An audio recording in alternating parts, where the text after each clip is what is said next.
Hi, welcome to the guitar setup and maintenance video. I'm Mark Arnquist, and I've been repairing and building guitars since 1972. I've worked on all kinds of notable people, anywhere from Carlos Santana, the Beach Boys, Eric Clapton, John Entwistle, the list goes on and on and on. Anyway, I want to show you how to do some things as basic as restringing your guitar, whether it be a flat top electric or a classical guitar, how to identify some problems with setup, and how to do some basic maintenance so you can take care of your guitars at home and really appreciate the instruments they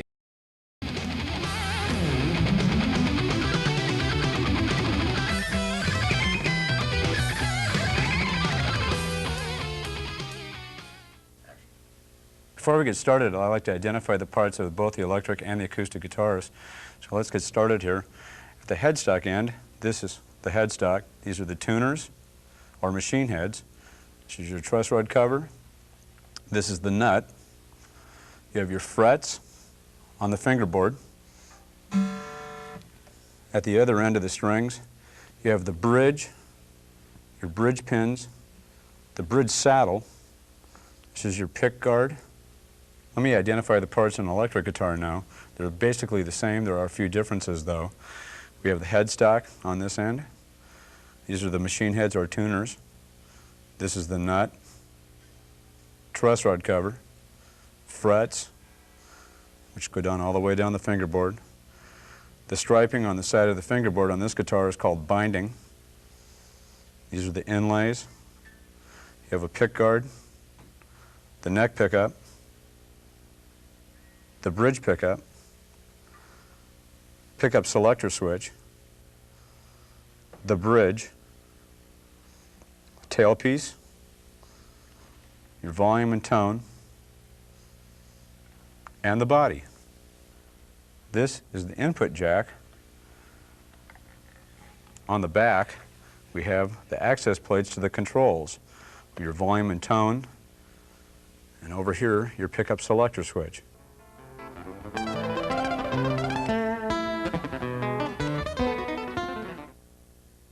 Okay, we're going to learn how to restring several kinds of guitars today. I'm going to start with flat top acoustics and the different kinds of strings and how to put them on. There's basically two different methods to do that work. There are several kinds of strings that you can use. There are bronze, there are brass, and silk and steels. They all have their own sound and their own feel.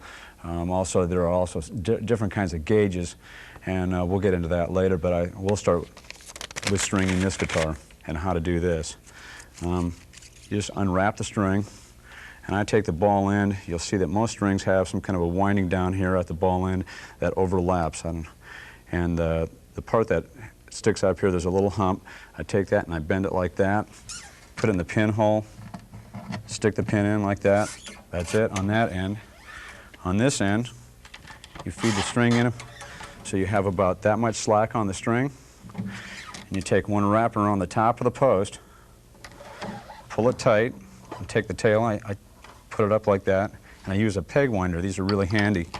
Makes it a lot easier to string a guitar, a lot faster. It takes a little bit of practice to get used to that motion. And do another one.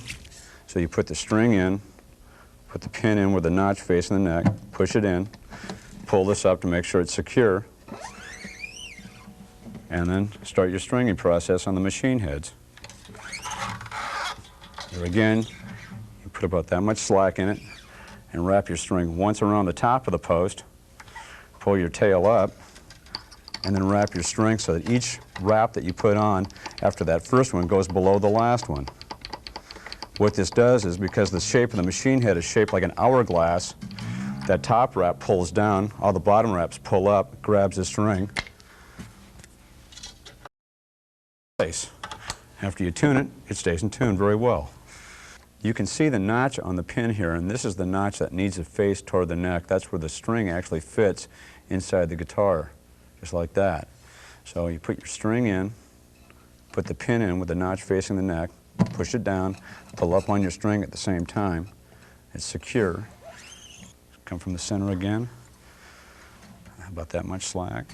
Wrap it around, pull it up, and wrap it on. Remember to get each wrap below the last one. If you don't, the string will slip over over all those previous wraps that you put on, and it won't stay in tune. If you get too many wraps, you need to undo it, because then you get too many wraps, it just won't stay in tune, period. Now you see this is a standard peg winder. For those of you who get tired, I use an electric drill with an adapter that works real good. After you string about 20 or 30 guitars in a day, like I do, you go to that real fast. I'll do another one here. Pin again with a notch toward the neck. Make sure that's secure. Around the top, pull the tail up.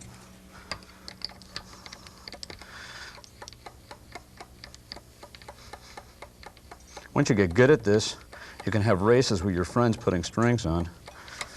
I've seen guys do it in under 3 minutes easily.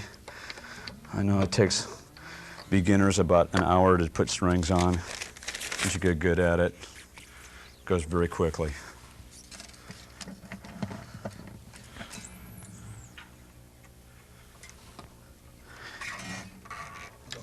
When I put strings on, I align the holes in the machine heads so that the holes on this side are at this angle, and on this side at an angle like this, so you kind of have this pyramid shape up here, if you will, at the headstock. It just makes it easier to string. A little bit faster. And that's doing a flat top. After you put your strings on, you need to stretch your strings out and tune the guitar. And what I do is I take the 2 plain strings and put some tension on the strings, grab the 2 strings together, and just kind of gently pull on them to stretch them out a little bit, work my way down the neck, back up toward the bridge. The wound strings, I just do one at a time, kind of pull on them. I put my hand over the end, so if I get too aggressive and the string breaks, it won't come flying back and stab me in the arm.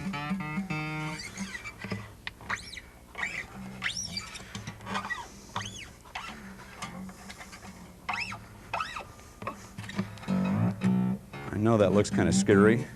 You think that you might break the strings, but it won't hurt it at all. As a reference point to tuning the guitars, I recommend everybody get a tuning fork. Even people with perfect pitch need some place to start off with, and this is a great place to have a reference point. Tuners are nice, but they don't give you that initial reference point usually. And this you can do 2 ways. You strike your tuner, you can hold it on the guitar and you can hear that tone, and you just match it with whatever string it's supposed to correspond to. This is an A440 and it tunes to this string. So I'll show you how this works.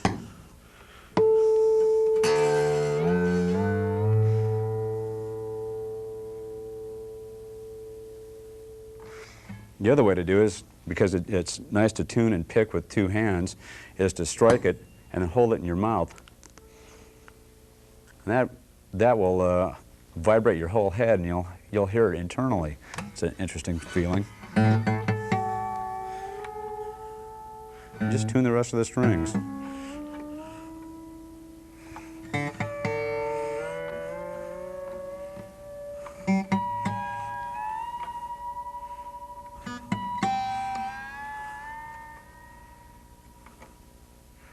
And when you get it up to basic pitch, I stretch the strings again, just to make sure that they're good and stretched out.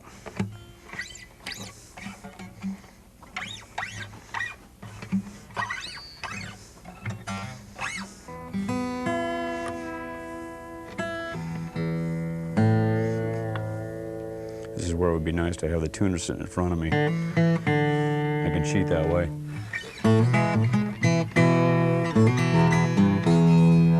There you go. That's how you string a flat top.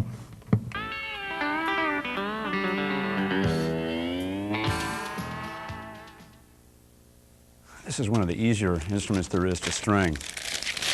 The strings feed through the back of the body, and it has an assembly back here with a series of holes, and you just take all your strings and feed them through. I do all of them usually at once, setting it in my lap. Makes it easier, but for here, well, we won't be doing that.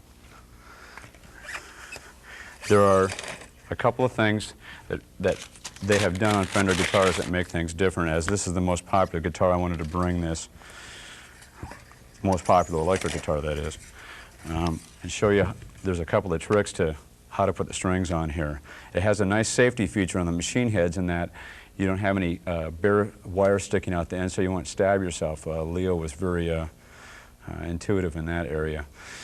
Anyway, what you do as far as stringing is, after you put all your strings on, is there's a standard measurement that Fender, the factory, uses, and what they tell you to do is for these two machine heads, you cut 2.5 posts past the tuner that you're going to put the string in. So for your low E string, you go 2.5, and at that point, you cut the string, and you just take the string and stick it down into the machine head like that, can't get over, and start winding the string on. Each wrap going below the last one, just like that, very easy. The same holds true for the A string. You go 2.5 past, cut it, put it in,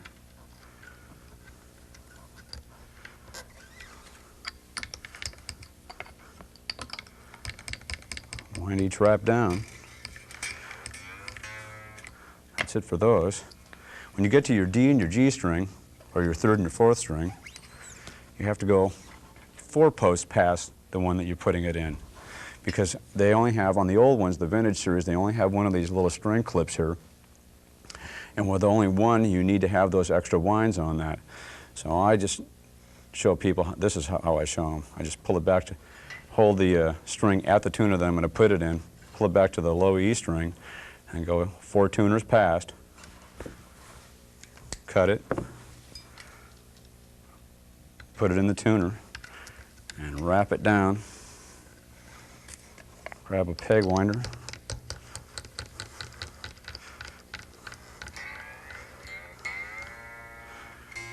and that gives enough tension right here so that the string won't pop out of the nut. It's very important on a Fender or any guitar. The G string, or 3rd string, is exactly the same thing.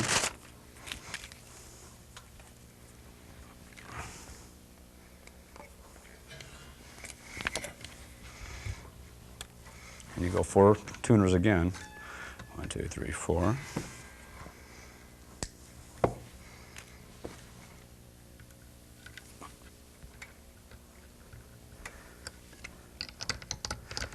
I can't make a big enough point about each wrap being below the last one. Being neat will make you stay in tune a lot better, make it a lot easier to change strings.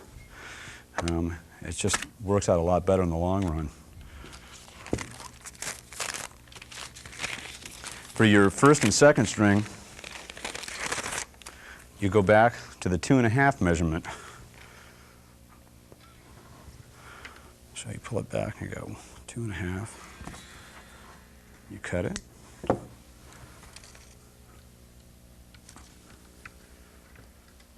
Put it under the little clip there.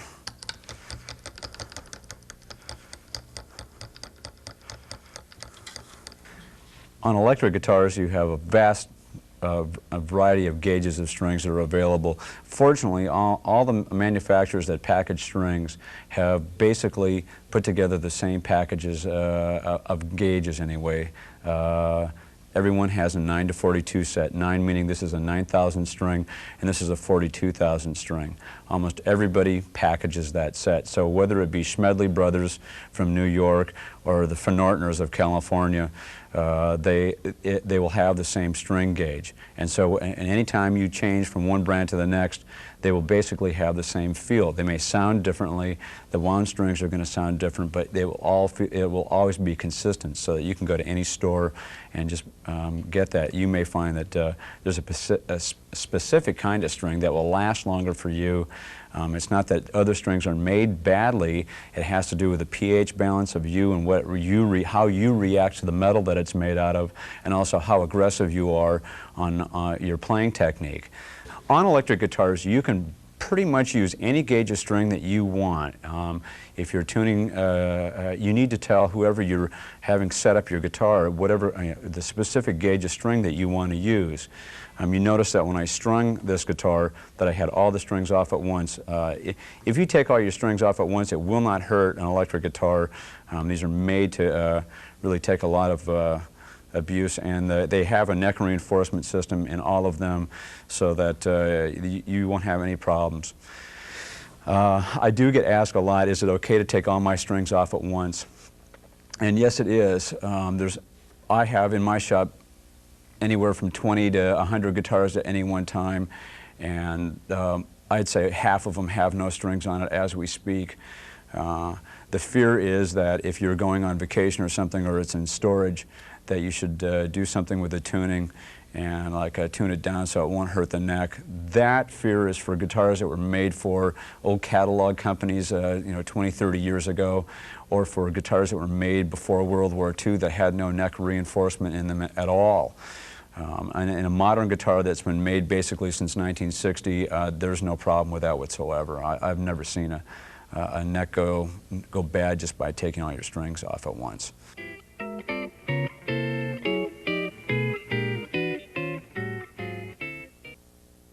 Classical guitars have 3 nylon strings and 3 silk wound nylon strings, and they have no truss rods in the neck. There's no metal reinforcement. Electric guitars and flat top acoustics usually have either some sort of metal reinforcement or graphite reinforcement in the neck.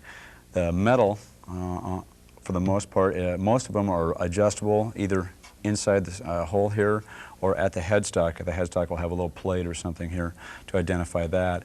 On a classical guitar, you have no reinforcement whatsoever, and a lot of people ask me, is it okay to take all my strings off at one time? On a classical guitar, yeah, it is, but I wouldn't leave them all off for a long period of time. On a flat top, it's okay to take all your strings off at once because there is that reinforcement, and it's made to take a significant different amount of tension of string on the top. Which brings up the point of I see classical guitars with standard flat top bronze or brass strings on it a lot, and that will take the bridge and pull it off the face of the guitar and loosen the support system on the inside. These are not made to take that kind of string. These do need classical nylon strings. You can identify that always by the fact that it has no pins down here, 1 and 2. It has a much wider neck, and the roller machine head's like this. In stringing this, I find that using a lighter helps me out a lot. And for those of you who are under the age of 18 and don't have an operator's license for one of these, I suggest that you, get some parental supervision. What I use this for is to put a ball end on the string, and that will make the string stay in tune a lot better. And the fear of slippage down here after you learn how to tie this knot, it makes it stay put. It has a stopping point. It's not absolutely necessary, but I prefer to do it this way. So I'll show you how you do this. This is also a child-proof lighter, so let's see if I can operate it. Notice I'm not really lighting the string directly. Just get it warmed until I get a nice ball end. When it's shiny like this, it's still hot, and you can burn yourself real bad, so let it go dull and wait a few seconds after it gets dull, and then you can deal with this. You can see it's dull now. I'll show you how to put this on. The knot tying at this end is very critical. It's very easy to do, actually. You take this end of the string and wrap the tail around it. Goes around it, and then you tuck it under, pull it back up over, and tuck it back under again, so that you have 2 loops on that. The ball end that you made, place that on the back side of this tie block. This is called the tie block right here. I just hold it at the back side and then pull this string here, and you can see that that's tied back there now. If it ends up on the top of the tie block, it won't stay in tune and it will slowly unwind itself. You need to have it on the back side. Just pull it tight and make it secure. That's it. I'm going to jump to the wound strings and show you a little trick. It's a little bit different than the plain strings.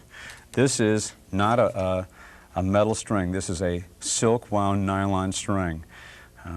Don't get it confused with a standard electric guitar string or an acoustic guitar string. There is a difference. On most of these strings, the manufacturer has a stiff end and they have a loose end. I see a lot of people use this loose end to tie down here. Don't use that end. Use the stiff end. What I do on this is, to make it easier to string, after I put it through,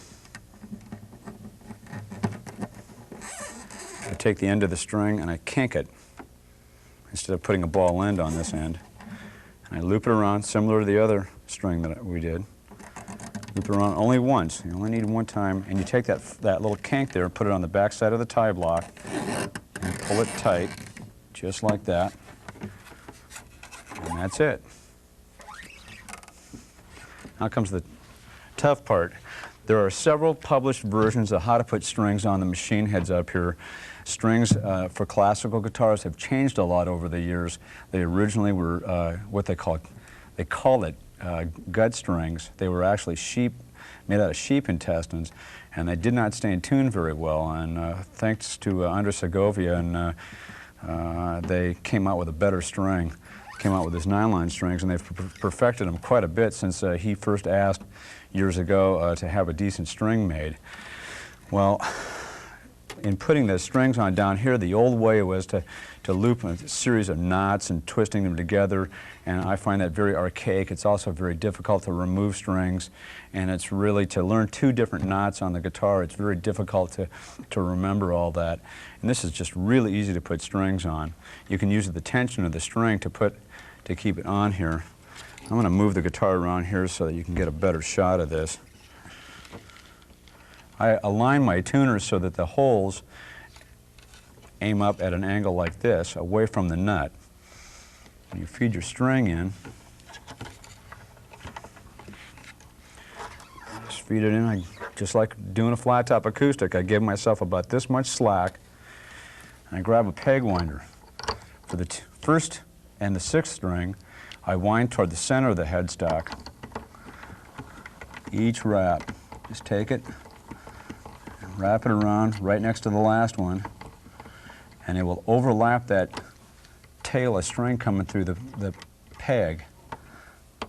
These, by the way, are tuners or machine heads, tuning pegs. They have a variety of different names. They're all correct. You'll hear me call them different things during this video. And you just keep winding. You notice that the string is starting to now, at this point, lay down across this section of the string.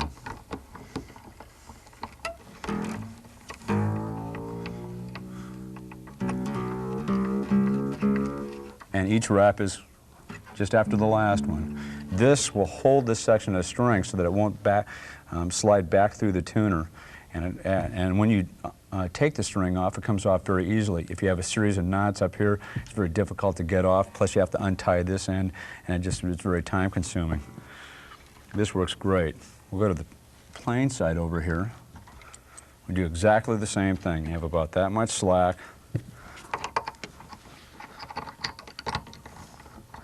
And here on the first string, or high E string, you wrap to the center of the headstock again.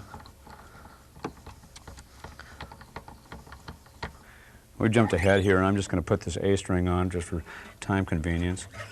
And you'll see how I wind this to the outside.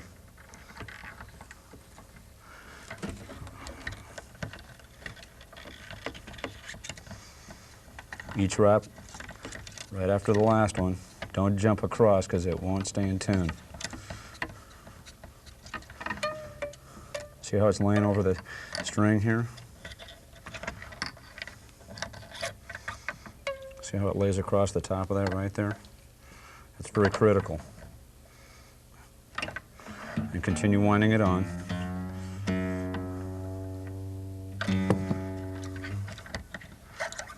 And you go ahead and you do these two machine heads, these two tuners, you wrap them the same way, wrap them to the outside of the headstock. Back here on the last plain one. Once again, It's around the main section of string, underneath, and then loop it back around again.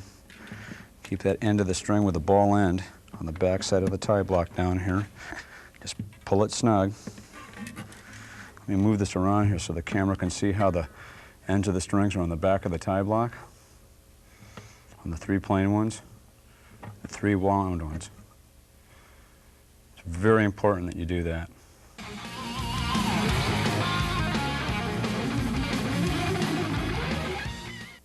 In this section, we're going to talk about intonation and setting and knowing whether or not your guitar is set up properly and whether or not you need to have somebody fix it or you can adjust it yourself.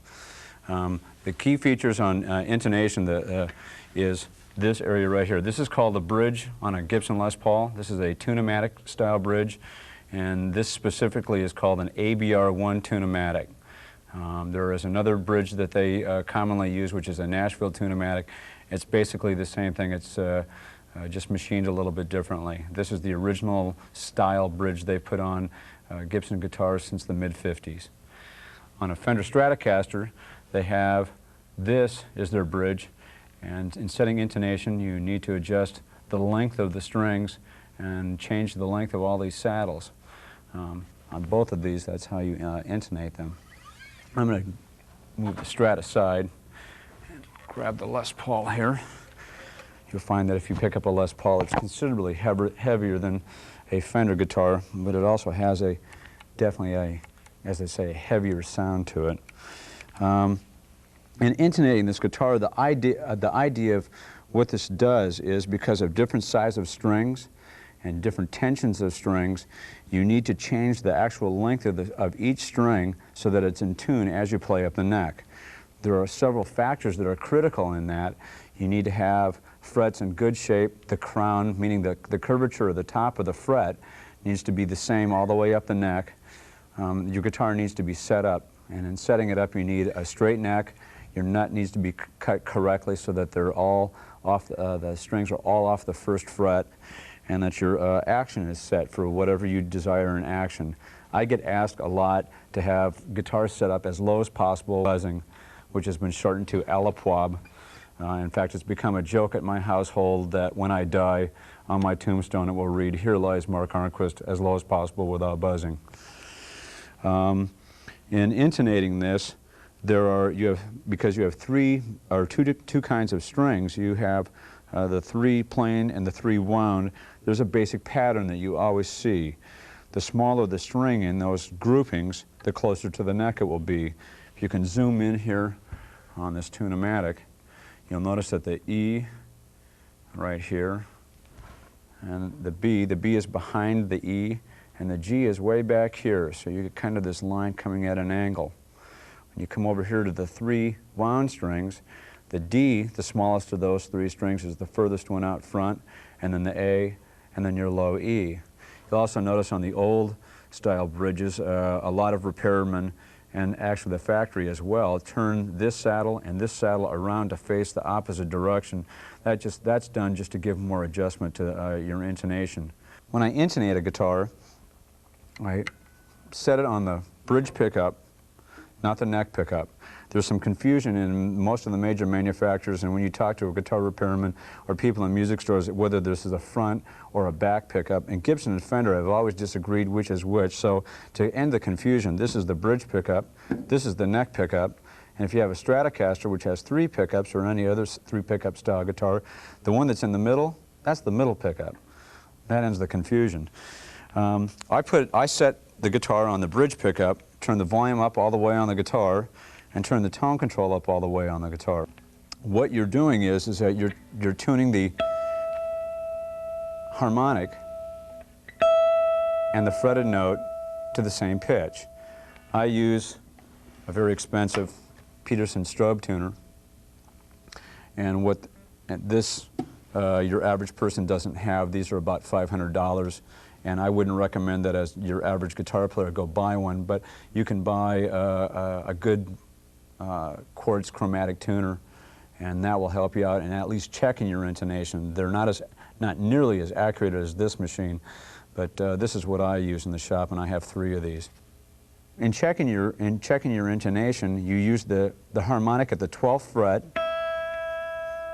and you press at the 12th fret, and the idea is to move the saddle back and forth to get the same note. The harmonic will always be correct, and the fretted note, that's the one that you're trying to adjust. If it's sharp, that means the saddle is too close to the neck and you need to move it away from the neck. And if it's flat, you go the opposite direction. Okay, let's check the G string or third string. So, remember the open note is correct. The harmonic, which is just your finger barely touching the string at the 12th fret, is correct. The fretted note is we're trying to match that harmonic. You can hear how flat that is.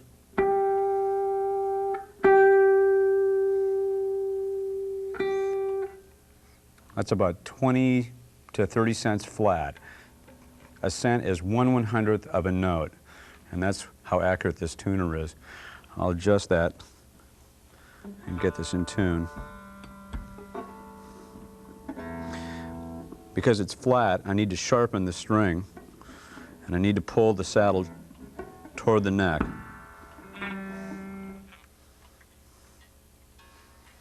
I'll just turn the volume down so that I won't make a lot of racket.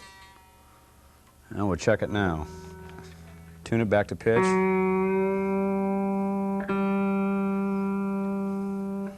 Play the harmonic, check the fretted note. And that's still just a little bit flat, so I will adjust it just a little more.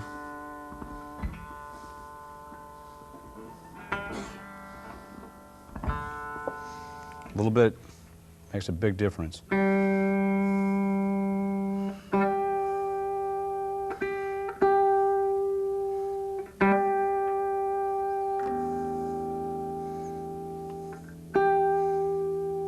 There you go. It's right on the money. I can go through all of these strings and make sure that everything is okay.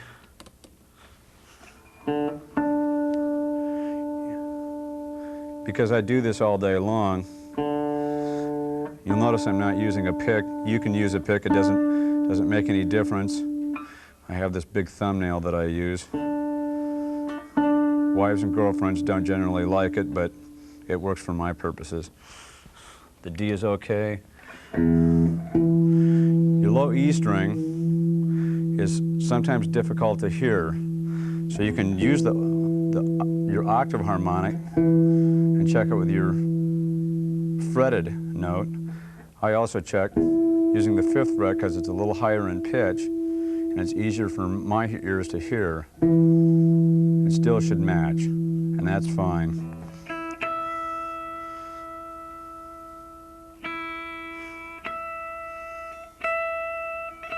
My high E string is just a little sharp, so I'll move that away from the neck. Turn the volume down so it doesn't drive us crazy here. Move that away. A little bit goes a long ways.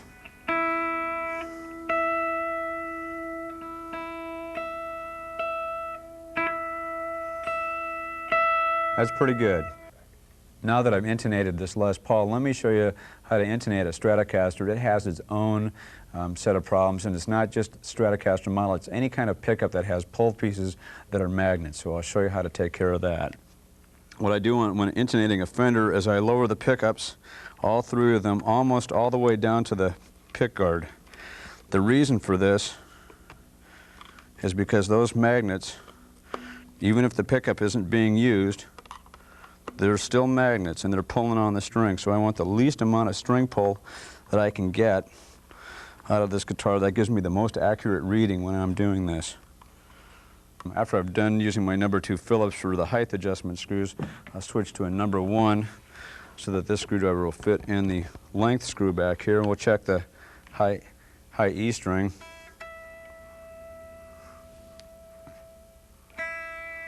Remember the fretted note, or the open note, and the harmonic are correct. And we're trying to match those notes to the fretted note. The fretted note is a little bit sharp, so I need to move it away from the neck.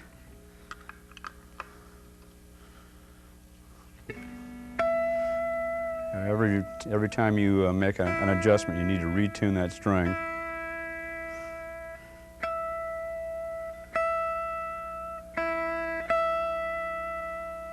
That's pretty good. I'll take that. And I just go across and check all the rest of them. Go over to the D.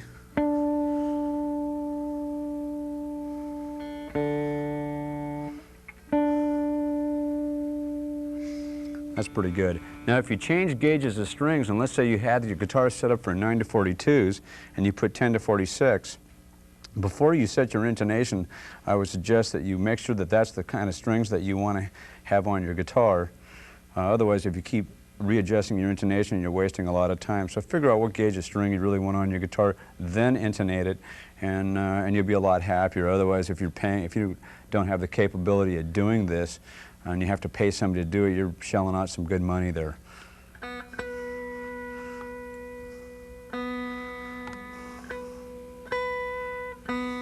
You can hear how far off that B is. It's very sharp.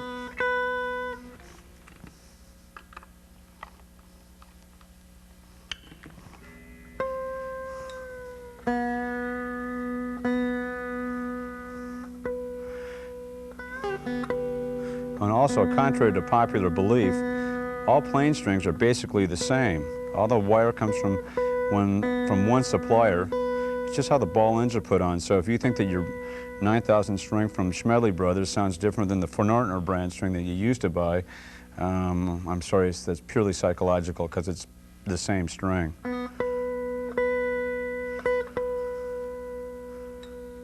And if you do switch brands of strings and it's the same gauge, your intonation should be the same.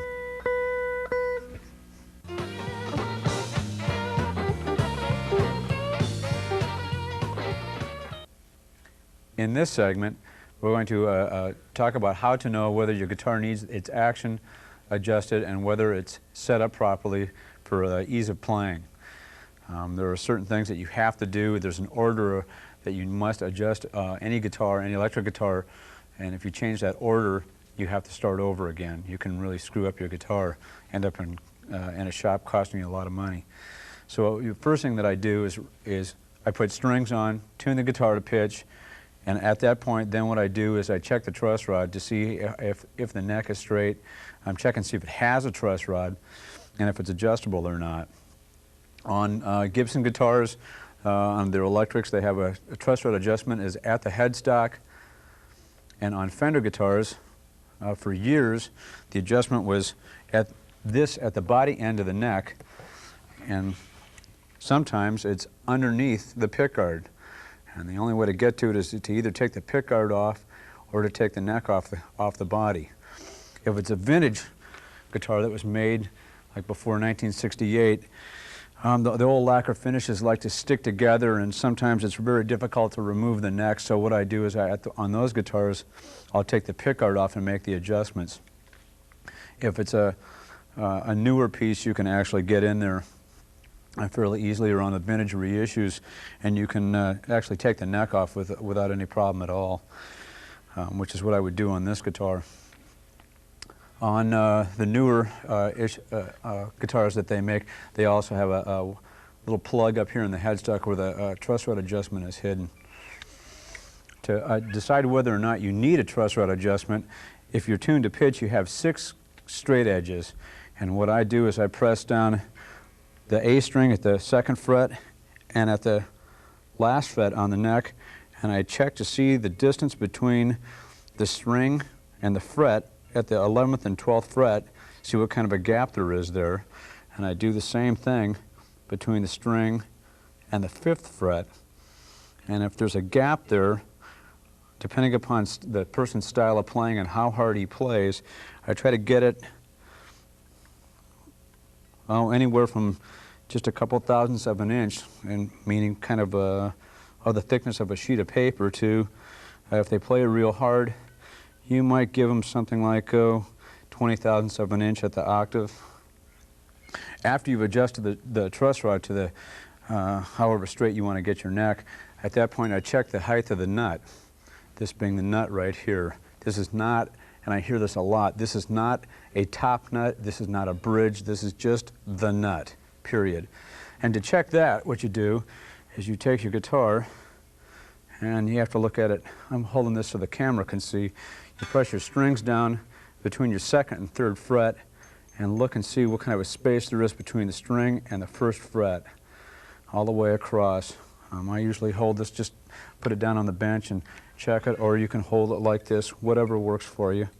You need, on your plain strings, you need about 10/1000ths of an inch, and on your wound strings, anywhere from about 10 to about 20/1000ths of an inch at the absolute most.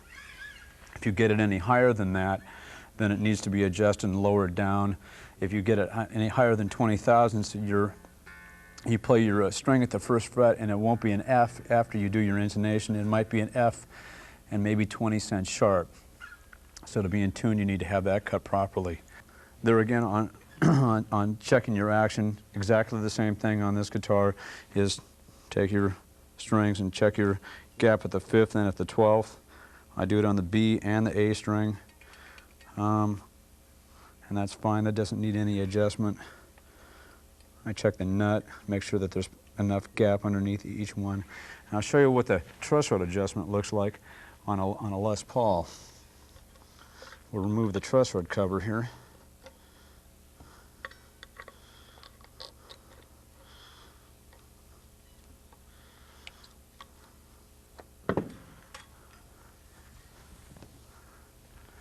This hex nut here is on the threaded end of the truss rod.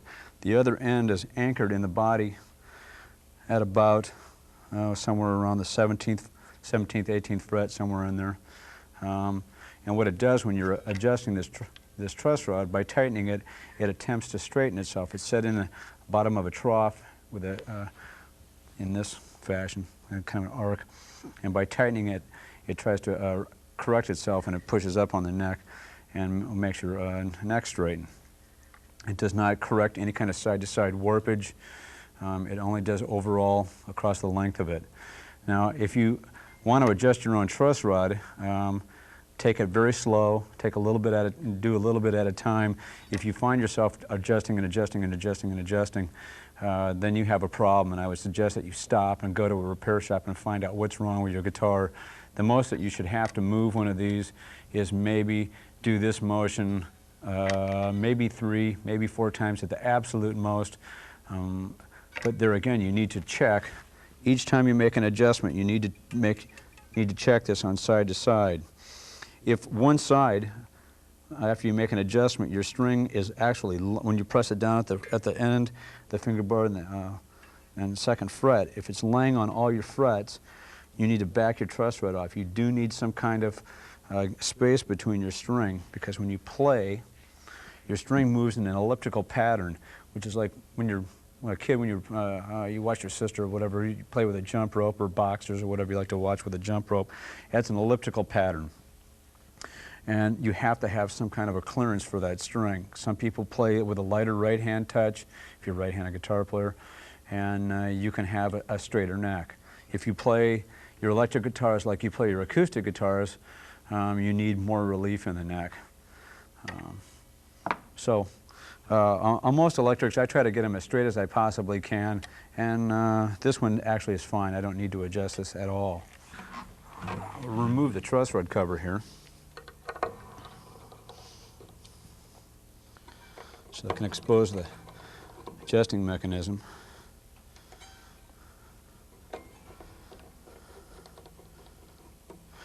Now, what's happening with this neck happens on all brands of guitars.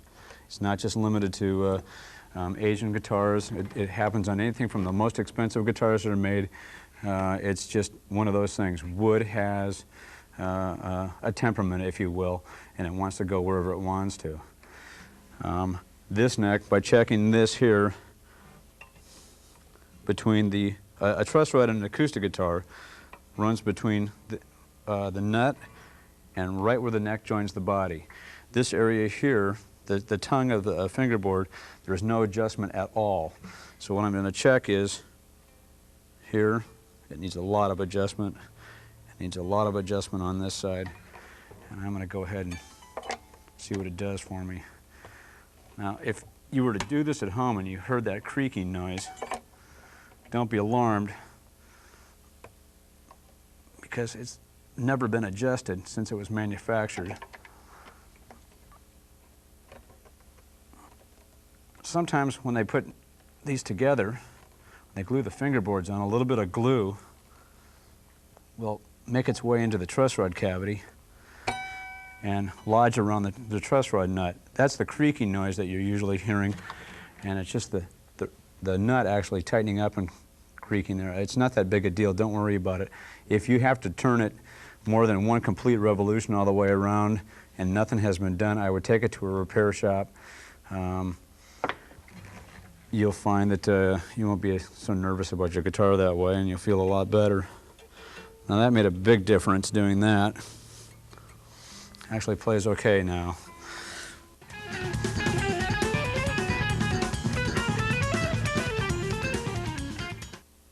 To make sure that your string is adjusted, your strings are adjusted properly, you can lower it. You lower your strings down until it does not fret out. And fretting out is it has to clear the center of the fingerboard when you bend at least a whole step. Some players like a step.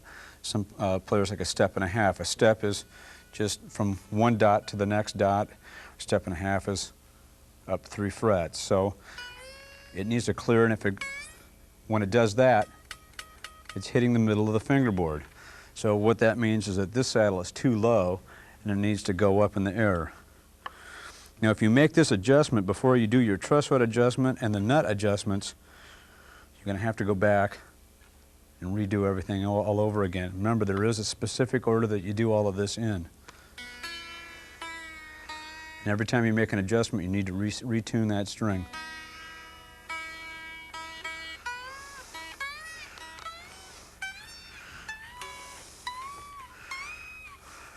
Needs to come up just a little bit. Now I'm assuming that the frets on this guitar are level and that the truss rod is perfect.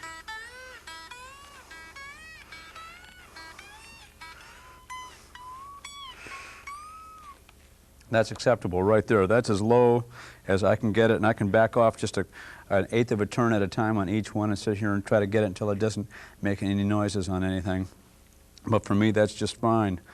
What I do after that is you can either take a measurement or eyeball it and see how far the string is from the last fret and just adjust the height of your strings at the end of the fingerboard so they're all the same.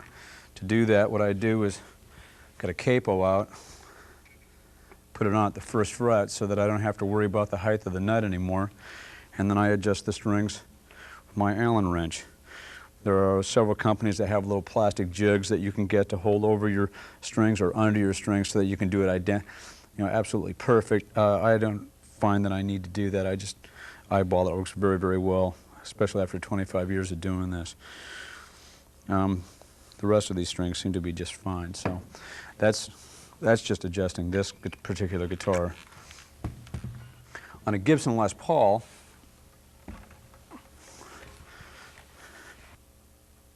the adjustment is not as refined as on a Fender guitar. You have only an overall adjustment up and down on either end.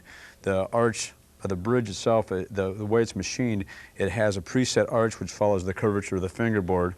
And if all the notches are cut so that it still follows the fingerboard, then you just adjust these 2 wheels right here to give you the overall height adjustment. On a Fender guitar, you have individual saddle adjustments, so you can set each string rather than the whole thing.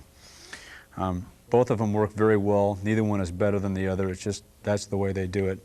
It's kind of Chevy and Ford, if you will. You might be wondering, how do you adjust the action on your acoustic?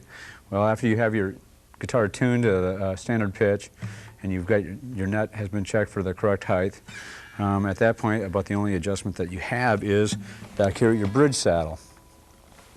On bridge saddle, you need to have at least a 1/16 of an inch sticking up above the bridge base itself. If you don't, and I've seen many guitars where the saddle has been ground all the way down, even with wood, and it does have to stick up. You need to have enough pressure on there so that you get a good clear tone out of it. That entails a lot of some machining and some woodworking, and I don't recommend that your average guitar player just go ahead and do that.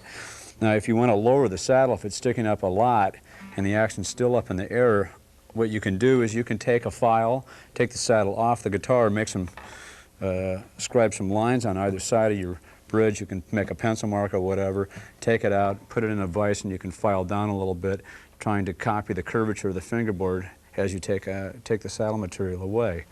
There again, if you feel a little squeamish about that, just take it to a good repair shop and have them do that for you. At my shop, I don't necessarily take saddle material off the top. I actually take it off the bottom, but I have a big belt sander and I just set it on there and take off 10 to 20,000 increments at a time, depending upon how far I have to go. If your saddle is actually too low, there's a couple of ways to take care of that. If someone else has filed it down, or you did, or you made a mistake, there's two ways to go about it. You can glue a shim to the bottom side of the saddle and then fit that, trim that down even with the outside edges of your original saddle and fit that back in. Or you can just get another saddle piece and put that in. I prefer, well, it depends on the situation. If there's an acoustic pickup in it, I actually prefer to put a piece of spruce or a piece of cedar on the bottom of the pickup, and that way it cushions the pickup against the piezo elements, and it actually knocks off some of that brittleness that you get with those style of pickups. In the case of you just need a new saddle, just a piece of bone or micarta or any other good saddle stock that you can buy at a guitar shop works very, very well.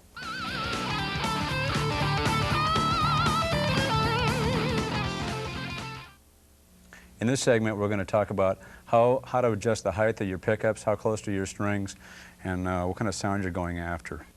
On a Gibson pickup, you have 6 individual height adjustment screws, and you have the slugs on this side.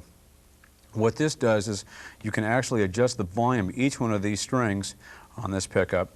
On a Fender guitar, you have, you can see here, the staggered pole pieces are preset and are not adjustable. I really recommend that you don't try to adjust them by hammering them in or whatever. Just leave them alone. You can damage the coil and end up with a dead pickup. So just leave them the way that they are. Because the magnet is always on and you can't just get the pickup up against the strings on a Stratocaster, you'll get all these weird overtones and these funny warbling noises. I'm going to show you what that sounds like now by adjusting this pickup too close to the strings.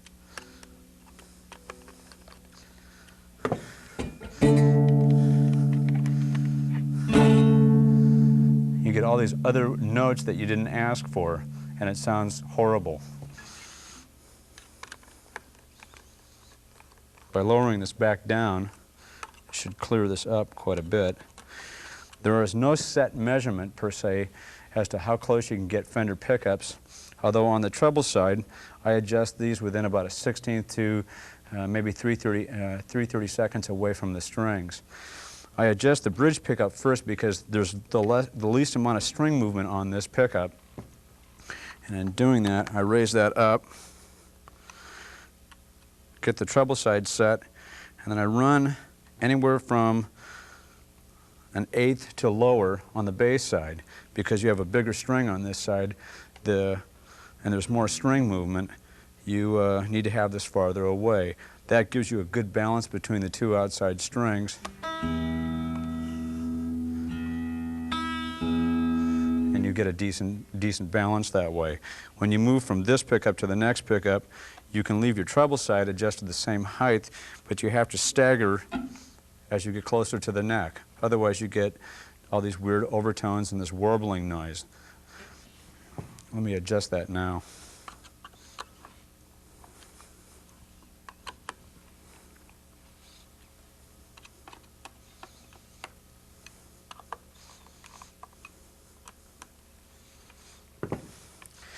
If you find that you can't get your pickup far enough away, sometimes what you have to do is reset up the guitar or have a shim put in underneath the neck. Some Fenders have an adjustable mechanism on the back of the neck, or other guitars that are Fender-esque. But you need to get this neck pickup as far away as possible because there's the most amount of string movement right here. It's a nice clear sound now, whereas before it was all these garbling overtones. With the Gibson guitar, you can, because the magnets on the bottom of the pickups, you can get away with the pickups being a lot closer, which comes to another thing. On Gibson guitars, a lot of people have removed the covers off the pickups just so they can get the coils closer to the strings, which makes your amplifier break up a lot faster. So you see a lot of older guys, old pictures of people that 20, 30 years ago would start taking their covers off their guitars, and it became very fashionable. And after 20 years of that going on, new players coming up, learning how to play guitar, did not know why they didn't have covers on their pickups and just assume it was just strictly a look, when in fact it's a sound. The pickup cover does two things. It does provide some shielding and get rid of some unwanted extra 60-cycle hum, but because that cover is, there's a space between the cover and the top of the coils, you take that off, you can get your pickups just a little bit closer and make the strings break up a little bit more. And let's face it, in rock and roll, everybody seems to want to get more distortion out of their guitar. So that's why you see pickups with no covers on. Anyway, the height adjustment on the treble side is the same. You can get your bass side actually almost the same distance away. You've got to keep in mind, though, that the bridge pickup, again, on any guitar, has the least amount of string movement down here, and so that needs to be closer to the strings than this.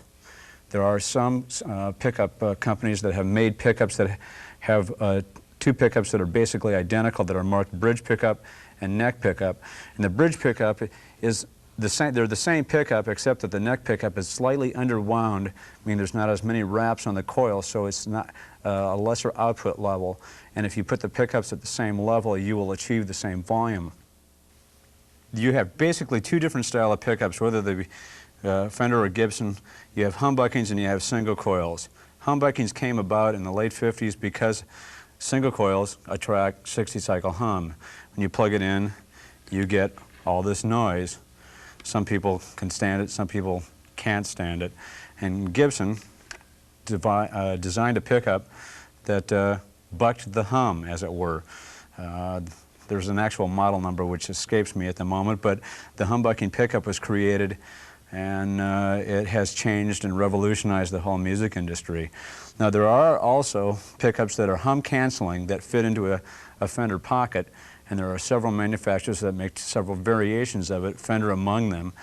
And you can, if the 60-cycle hum bothers you, you can always change those pickups out. I really recommend that you go ahead and make an attempt at least, but be very careful, because the windings of the coil, the little wire that's in there, is what they call usually 42 or 44 gauge wire, and if you take one of your hairs, pull it out of your head and take a look at that, that's about how thick that wire is in there, and it's very, very brittle and easy to break, so you must be very, very careful in handling of the pickups. Don't be afraid of it, but just be very careful. And some of the manufacturers actually, when you buy pickups, have a little wiring diagram, and it's pretty easy to follow.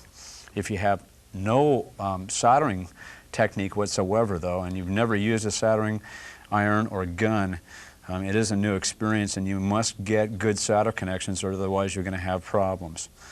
And if you do have a problem, of course, you can come to somebody like myself, and we can take care of your wiring needs.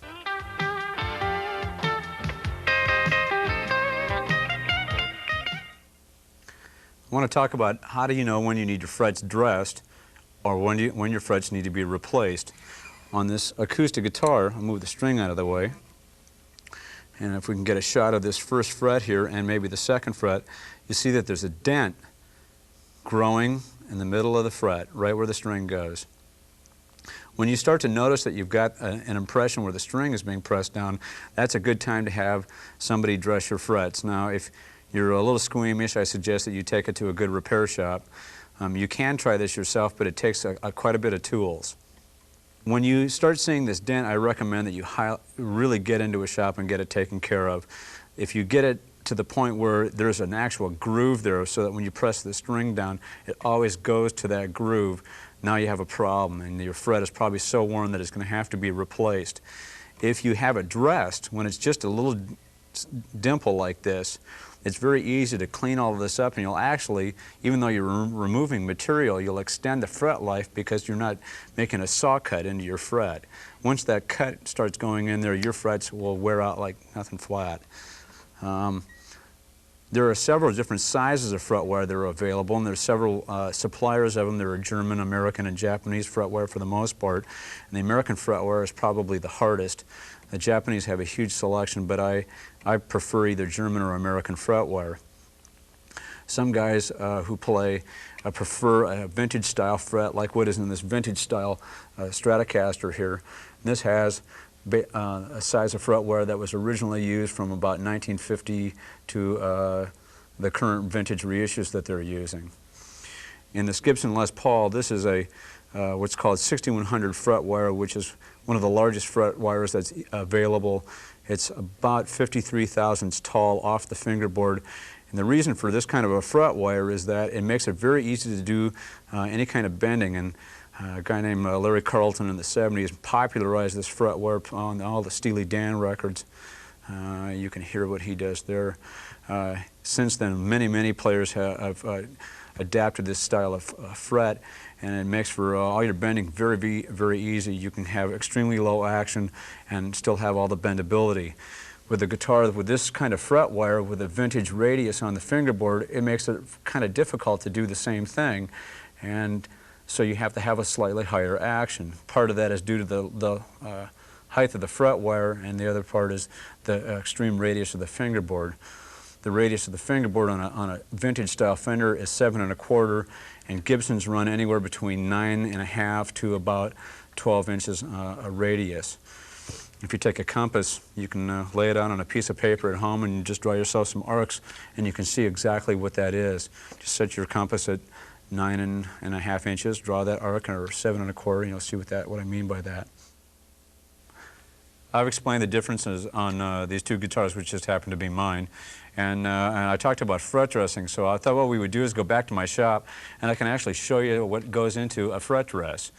I'll preface that by telling you what we're basically going to do is make sure that the frets are level across the entire length of the fingerboard, and then we'll recrown the tops of the frets and then polish them up so that they feel real nice. When you bend strings, you don't have any little weird squeaky noises, and it makes a huge difference.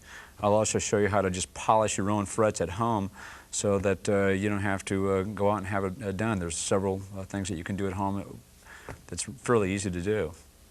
So let's go.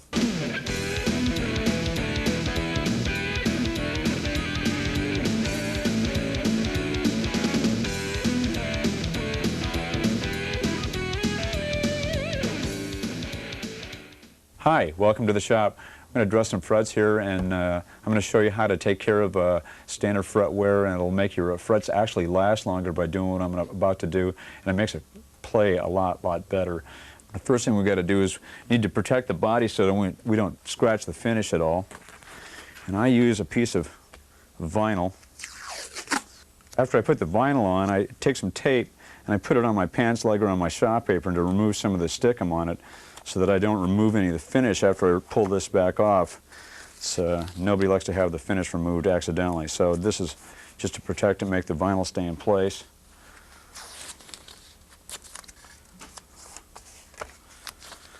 Okay. The next thing that gets done is I take a black felt pen and very carefully start at the first fret here, so I can do this right-handed. As I blacken in the tops of the frets,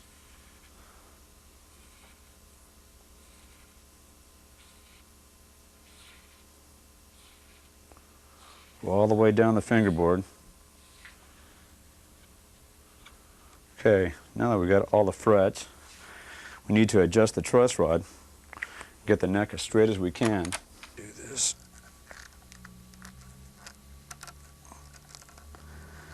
Need to straighten the neck so that we don't remove too much fret from any one place in the neck. I needed to adjust the truss rod because when you take the strings off your neck, you have a rod that's adjusted for the tension of the strings. With no strings on it, you get an arch in the fingerboard. So because there are no strings on it, we need to loosen that tension of the neck and make it straight with no strings on. What I'm going to do next is I'm going to use a carborundum sharpening stone, which has been modified so that I can now level the frets. I don't use a file. A lot of guys do. Some people don't. It's a personal preference. And I use a carborundum stone to do all the leveling with. I'll show you how I do that now. I start in first position and use the weight of the stone and run it across the top of the frets. Immediately, you can see where the places that are low, where it's worn, and we need to file down to the bottom of all these places where all that string wear is.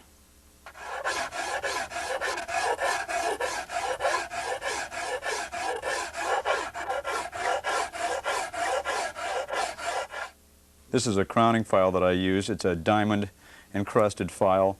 There is a standard file that you can buy. There's several different kinds, but I like this because it cuts both directions, it stays clean, and it cuts a lot faster.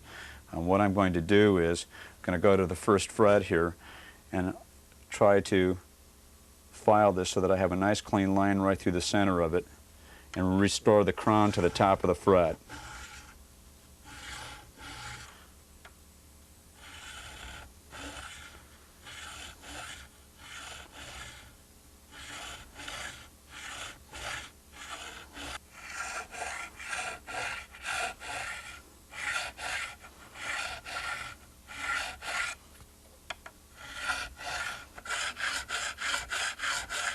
I'm going to go ahead and just finish the rest of these off, and when I get done we'll come back and I'll show you how to polish the frets and make them feel real nice and shiny and real slippery.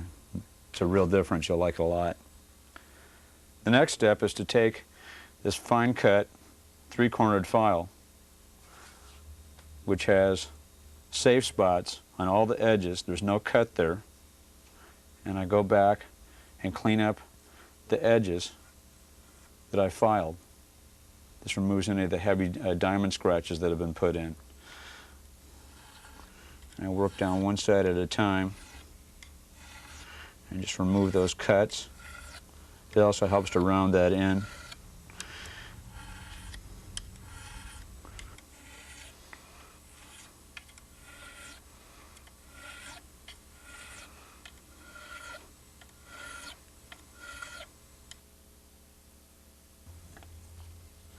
The next step is to take some 500 grit wet dry sandpaper and a basic chalkboard eraser. Wrap the sandpaper around the eraser. This 500 is real fine. It's not like what you would think about sanding wood with. And I just take it and rub it back and forth across the top of the frets. This removes all the scratches that were put in by the last file.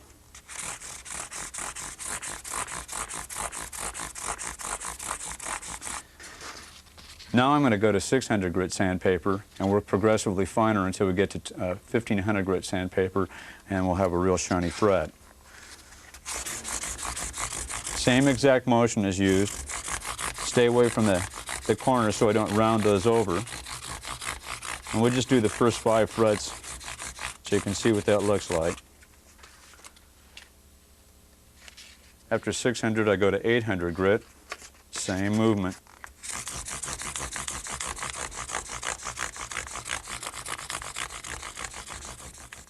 To check and see if I've done the job and removed all the scratches, at this point I now sand with the fret with the block,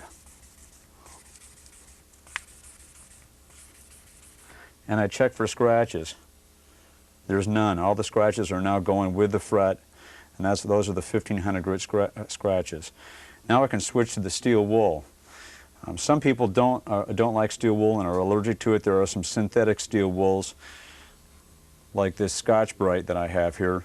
I only use this on rare occasions, and in this particular guitar I'm not going to use it. I'm going to use just good old standard steel wool. I use 2 different grits. I use 3/0 and I use 4/0.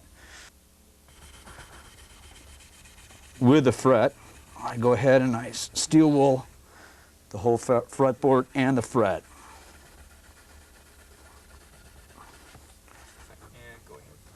The last thing after I get done doing my sandpaper is the final touch, and that is I use a product called Never Dull. It's a wadding, and it makes the frets feel like they're incredibly polished and they're like they're chrome plated. Here's what it does. I'll do one so you can see the difference.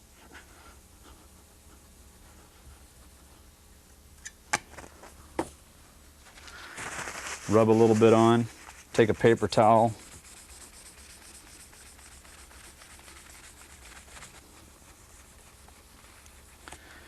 after you apply the Never Dull, you go back and rub it off with some paper towel or a rag. And the difference between this and the Never Dull, this is really shiny, but this is shiny and slippery, and it's a great, great feel.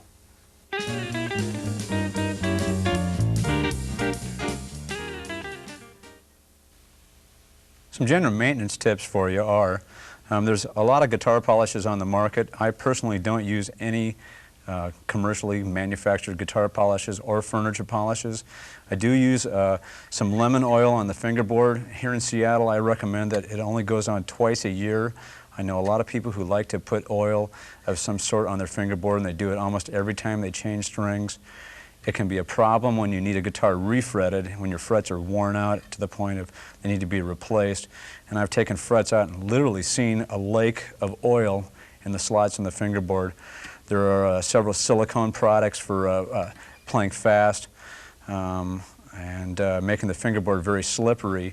That's great as far as that goes, but it does soak into the wood and it makes it difficult to have frets put back in, and sometimes they just don't like to be seated, and it can cost you extra if you need a refret done. As far as cleaning guitars go, what we use in my shop is a solvent called naphtha. We use that on most of the guitars that we actually clean. That removes all the dirt and crud, slime. This area of a guitar here is real prone because your arm is resting on that, and you get that kind of armpit buildup of sludge right here of years of club playing. And to take that off, naphtha, which is a solvent for varnish, not lacquer, that cleans that off very well, and then we have to polish the area back out. It doesn't hurt the lacquer at all. It just removes the crud. On fingerboards that get a buildup of crud from playing around the frets, sometimes we have to take some naphtha and a toothbrush and actually clean along the frets, but that isn't very common. The polishes that I actually use automotive products. I use some 3M products, and I use some Meguiar's products, both of which work very, very well. You can go to any kind of an automotive place, whether it be a parts or a paint shop, and look at what they have. My particular favorite is a 3M Finesse It. It's a white product. It comes in a bottle. They have everything color-coded, and the white stuff is extremely good. I use it for cleaning off anything and everything, or polishing the guitars.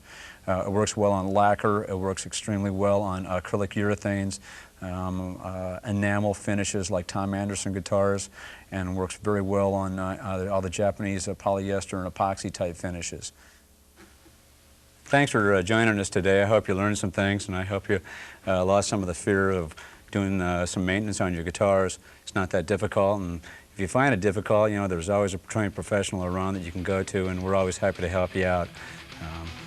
Anyway, have fun with your guitar, and we'll see you next time.